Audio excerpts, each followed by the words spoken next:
Mobile check करा, बाबांना घराचे फोटो पाठवले असतील. सूरज इस्टेट डेव्हलपर्स यांचे royal planet, Tarabai park, Niruikar colony यामधील प्रॉमिनंट लोकेशनवरील प्रीमियम हाऊस.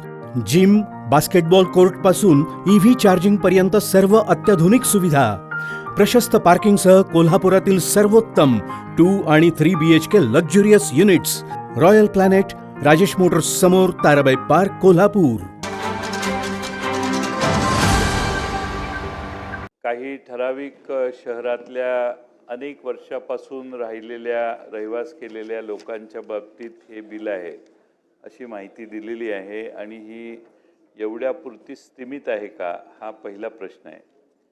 अनेकांनी विशेषतः मराठवाड्यामध्ये देवस्थानच्या जमिनी लाटण्याचं काम केलेलं आहे आणि देवस्थानच्या जमिनी लाटून त्या वर्ग 2च्या वर्ग 1 करून त्या विक्री करून त्याचे डेव्हलपमेंट करून विल्हेवाट केलेली आहे.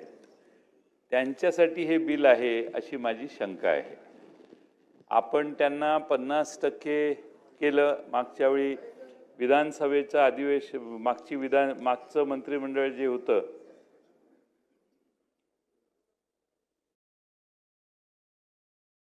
मागच्या मंत्रिमंडळ म्हणजे 24 सालच्या आधी विधानसभेच्या आधीचं मंत्रिमंडळ, त्यात शेवटी आपण एक निर्णय घेतला आणि तो निर्णय करून 50%वर हे सगळं आणलं. आता 1 वर्ष पण झालं नाही तुम्ही 50%चा निर्णय घेऊन. तुम्ही 5%वर जे आलं 5% केला, ते 5%चं आता 0% करायला निघालेलं आहात.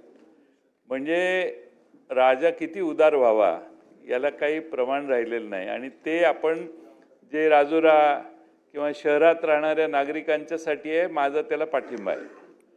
म्हणून आपण नगरपालिका, नागरी वस्ती, गावठाण, मूळ गावठाण याच्यापुरतंच हे मर्यादित असेल, मी पण याला पाठिंबा देईन. पण अलीकडच्या काळात ज्यांनी देवस्थानच्या जमिनी लाटलेल्या आहेत त्या काही जमिनी गावठाणातच आहेत, पण देवस्थानच्या जमिनी लाटण्याचं काम त्या देवस्थानचे जे ट्रस्टी आहेत त्यांच्यात हेराफेरी करून वेगवेगळे प्रकार आहेत. मी तुम्हाला माहिती देईन पाहिजे तर. लोक त्यामुळं कोर्टात गेलेले आहेत. कोर्टात गेलेल्या लोकांना भरपूर मारहाण झालेली आहे. त्यांना अगदी जीवे मारण्याचे प्रसंग गेल्या 15 दिवसात, महिन्याभरात झालेले आहेत. आणि एकंदर अशा पद्धतीने अनेक लोक कोर्टात गेलेली आहेत. माझी माननीय मंत्री महोदयांना विनंती आहे की हा खुलासा करा की देवस्थानच्या जमिनी ज्या डिस्प्युटेड आहेत, ज्या कोर्टात गेलेल्या आहेत, ज्याला लोकांनी चॅलेंज केलेलं आहे, त्या जमिनीसाठी हे लागू होणार नाही, हे आपण स्पष्ट करा. ताज्या घडामोडी पाहण्यासाठी माझा महाराष्ट्र न्यूजला आजच सबस्क्राईब करा.